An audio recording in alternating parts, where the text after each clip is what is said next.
Yo, what is up everybody? Chris here from Esports News, back at it again with another video. Today I'm going to be going over the results of the last event, of course the Paris Home Series, and I'll be giving you guys a preview of what to expect this coming Friday at the New York Home Series. Of course, looking at the last event, one of the key takeaways is that Florida, Dallas, Atlanta, and of course the New York Subliners are all looking to be in top form. All four teams had a great performance last weekend, barring a few hiccups here and there for Dallas, of course. And of course Faze, they had quite a few hiccups. That last domination against Mutineers can be chalked up as probably one of the biggest hiccups that we've ever seen a pro team have, if not the biggest hiccup single-handedly. So yeah, hoping that those teams can really regain them, those teams being Dallas, of course, and Atlanta, and kind of close the gap a little bit more, because they did show some vulnerabilities that other middle-of-the-pack teams could prey on at later events. And while it wouldn't spell disaster for them necessarily, with champs coming up, you just want to be as airtight as you can possibly be, especially if you're one of the top four teams and you have as many buys as Dallas, Florida, and Atlanta will get. Of course, focusing back on the Florida Mutineers, they are looking really great at the current moment. We have had a meta change, so we'll see how they perform given that, but I think they'll still be just as good. Of course, Skies being an M4 player and Awakening being a flex who runs an M4 a good amount of the time, it really kind of lends itself to Florida staying the same and continuing to be a dominant force in the scene for the foreseeable future. Of course, going into champs, we'll see if anything changes beforehand. I know there's been a lot of talks of gentlemen's agreements. They GA'd the AUG yesterday, I want to say, so it's just been a mess lately. The GAs have been causing so much havoc for the entire scene, so we'll see how that impacts a team like Florida, who have been really just performing really well in this game. This game is very random, I would say, and there are a lot of things that can go wrong, there are a lot of things that shouldn't be going wrong that are, but it's just the state of the game. And Florida are adapting really well. They're weathering the storm, and we'll see if they can keep that up. I really love the way they've been playing. It's been fun watching them, and I hope they can keep it up. But I also do hope that the other teams in the top four, those being Chicago, Atlanta, and Dallas, start to really catch back up soon, so our top four looks to be a little bit more competitive and not as one-sided as it is at the moment, with the Mutineers just dominating everybody. Of course, looking ahead to Friday at the New York Home Series, we'll kick things off with the Paris Legion taking on the Toronto Ultra. Personally, I think the Ultra win this one 3-0 or 3-1. I'm leaning more towards a 3-0, as you guys can see on the screen in my bracket, because I think the Legion, at this point in the game, they just don't have the personnel to really do much or win many matches or maps even, for that matter. I think their team comp is just not where it should be at this point in the year. Of course, they really could have benefited from picking up an amateur player, but for whatever reason, that wasn't in the cards for them, and they have to stick with the team they have. So I'm hoping that the Paris Legion can maybe take a map off of the Ultra. Maybe they'd be a dark horse this weekend, but as things stand now, with their current track record, the personnel that they have on the roster, I just don't see it happening. But maybe Dens and Zed shock us all and fry everybody. Let's hope. But yeah, I see this being a Toronto 3-0. I would definitely say that Toronto minus 1.5 is pretty safe on Friday because of this. With that being said, I would put it into an alternate slip. Because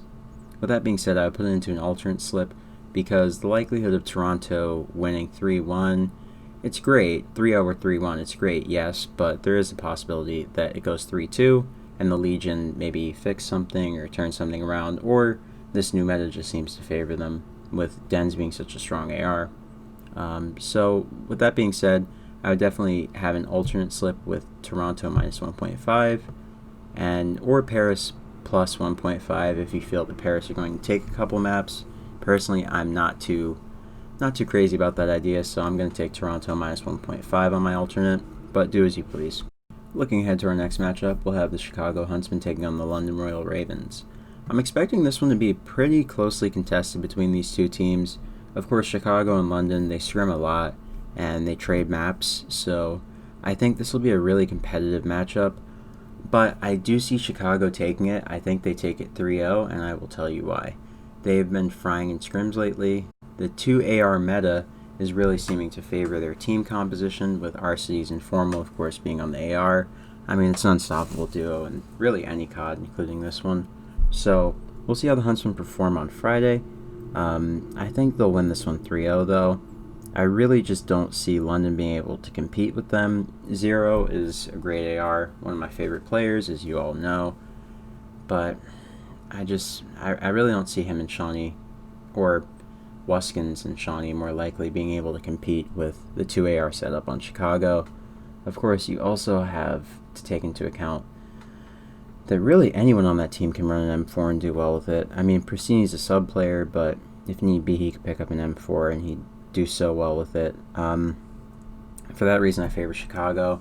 I wouldn't necessarily take them minus 1.5 on an alternate because the likelihood is that it goes 3-2, but my gut tells me that it's a 3-0 for Chicago, and at the worst case, a 3-1. But that's just what my intuition tells me.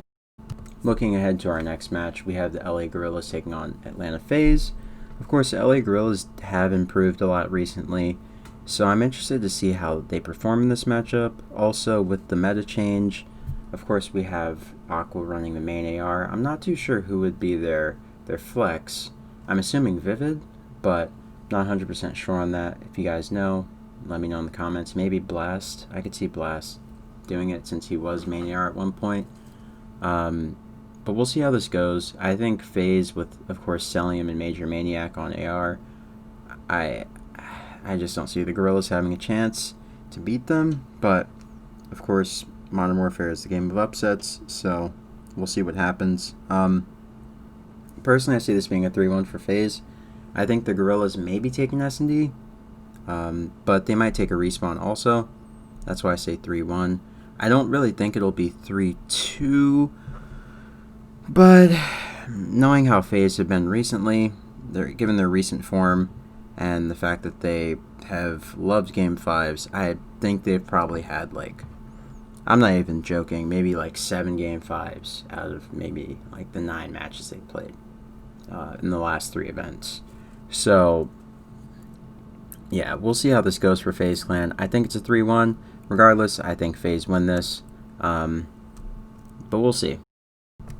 Of course, in our marquee matchup for the day, we have the New York Subliners taking on the Minnesota Rocker. Personally, I see the New York Subliners edging this one out just because they look to be such a great team online. I think this is a 3-2 victory for the New York Subliners, but on the same token, I am on the fence because the Minnesota Rocker, with this new meta change, they've been rolling on teams. GodRx and Assault on the AR, that's a nasty duo that can rival any team. GodRx, of course, is one of the best players in this game. Assault is quietly one of the best players in this game also. Definitely one of the best ARs. So I think that matchup is going to be an absolute banger. Ravens Huntsman's also going to be a banger. Ultra Legion, we'll see. Maybe the Legion put up a decent fight. I like a lot of the players on that team, so I'm really hoping that they put up a decent fight. But Kleenex, man, guy's the real deal. He proved it at the last event. The guy was frying out of his mind. He went crazy, so I don't see that one being too competitive. Of course, same can be said for FaZe Guerrillas.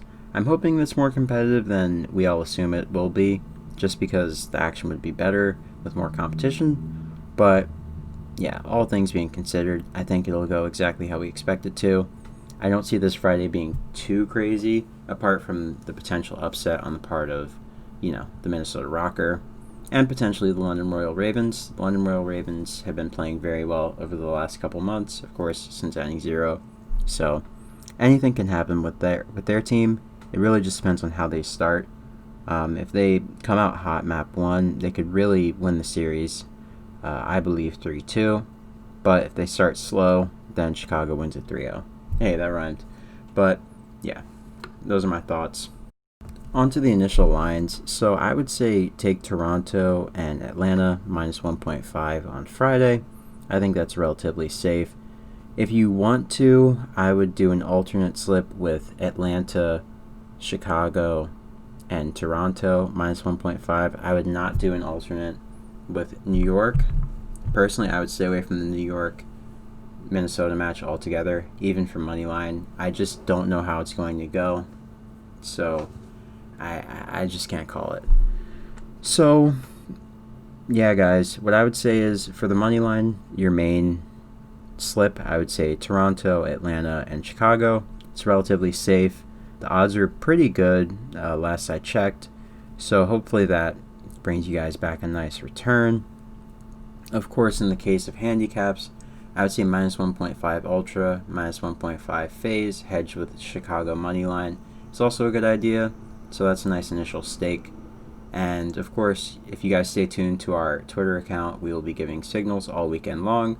Last weekend, I think we might have gone 45 of 50 on our signals. So our new prediction engine is it's pretty foolproof.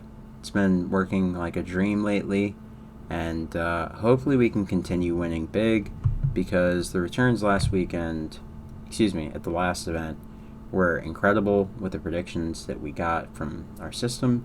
So hopefully you guys can watch along and, follow our signals if you so choose. Nothing set in stone, of course. Everything doesn't win, but you can take a chance with us and see where we go from there. But yeah, guys, that'll just about wrap it up for me. I hope you guys enjoy all of the action that takes place this weekend. Of course, if you have any comments, questions, or suggestions, be sure to leave them in the comment section down below. Our social media will be linked in the description. Of course, you guys should follow all of our social media channels. And, this weekend, of course, we'll be very active with live betting tips and things of that nature, discussion, all that. So be sure to stay tuned to our Twitter account. And like I said, our prediction engine, that will be made public soon as a part of a larger project. So stay on the lookout for that, guys. And yeah, thanks for all the love and support, as always. Been getting a lot of really good engagement from you guys lately, and it's all appreciated. So thank you, thank you, thank you. And we're going to keep running it up. Hopefully we can win some guapo together this weekend. Be sure to stay tuned to the Twitter account for the live calls. So the prediction engine is looking really great. It's looking very solid. And yeah, if you guys want a better chance at improving your bets and your consistency, then I would definitely check it out this weekend. Of course, the first event was a massive success. We had, like I said, about 50 different cases and 45 successes. So yeah, hopefully you guys can come along for the ride, and we have a good time winning some money together, watching all the COD, and just enjoying the league for what it is. It's the most competitive it's been in a long time, and couldn't be more excited. So yeah, enough rambling on my part. Hope you guys have a great morning, noon, or night, wherever you may be on this beautiful planet, and I will catch you on the next video. Peace.